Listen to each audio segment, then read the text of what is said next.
Hey guys, my name is Ron Cecil. I'm a men's life coach in Portland, Oregon, co-host of the podcast Cutting for Sign. I wanted to get on here and talk to you about something that's really important in your journey towards a better self, and that is repping it out.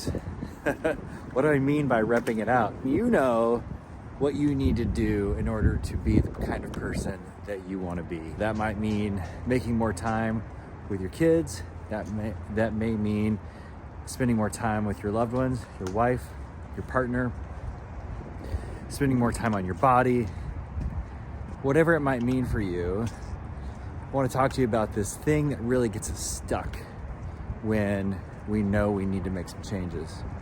And that is this idea of perfection. Whatever we think we need to work on or put our energy towards needs to be perfect. It needs to be well executed. There used to be an NYU class called 100 Days in the Making, put together by a professor named Catherine Dillon. And in it, she talked about this experiment that was done in a high school a long time ago, where they split the class in two, and over the course of the semester, they had the kids work on one thing and one thing only, pot making. And they said to one group of the kids, hey guys, this half of the group is gonna focus on the perfect pot. And this other half of the group is gonna focus on how many pots can we make in a semester. What they found was the group of students who focused on the perfect pot did very little work. Even though they were given all the tools and even though they were given the instructions and what it meant to have a perfect pot, they found, like most normal people, when given a task of high execution and a high expectation of perfection, that these kids were crippled with the idea of needing to attain perfection. And they found it really difficult to get it done. And then they looked at the kids who were throwing pots, multiple pots every single class. They were trying to rep it out. They were trying to get as many as they could done.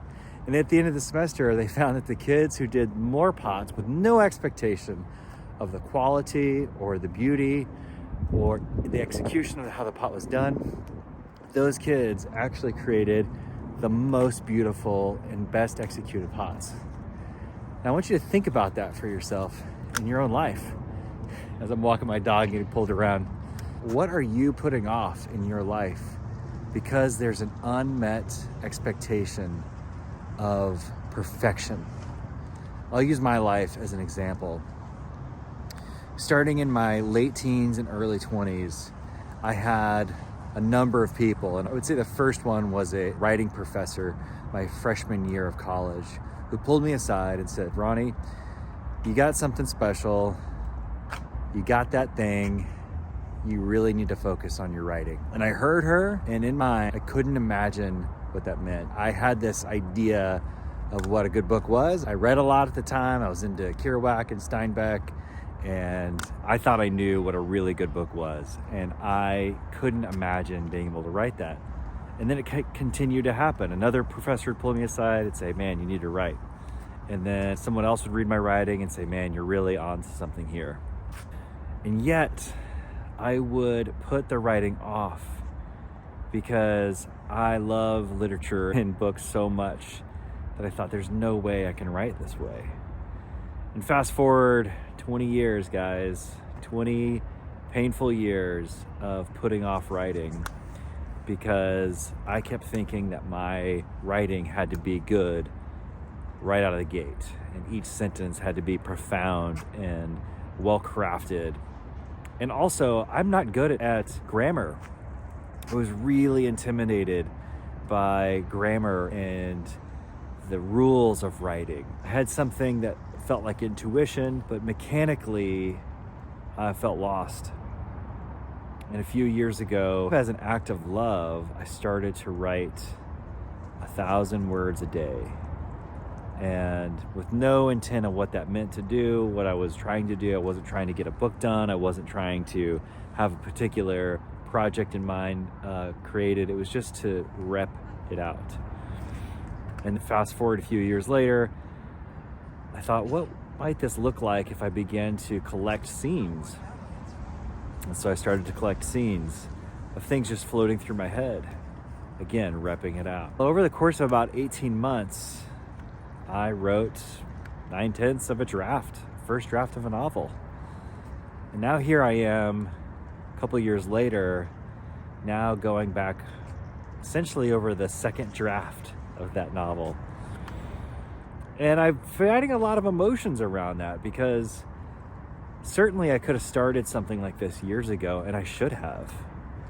But perfectionism and a need to be really good, to meet a expectation in my brain, was too strong for me to allow myself to get dirty and to rep it out. So I urge you, please don't make my mistake. If there's something in your life you need some reps with, maybe it's meditation, maybe it's writing, maybe it's creating music or songs. I don't know. It's been calling you and you've been putting it off because you have this idea of what perfection should look like. I'm urging you, begging you, rep it out. Even 15 minutes a day is so much more than 0 minutes a day. So work on that, guys. Do it. Let me know what your reps are.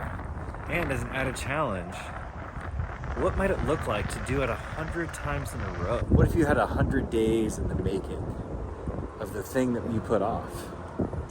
Isn't it fun to see those kind of montages on the internet of, I did 100 push-ups for 100 days and here are the results. Or I started drawing every day for 100 days and here's the results. What might that look like for you? I'd like to see that. Let me know. Let me know what you're getting started on. All right, guys. Take care.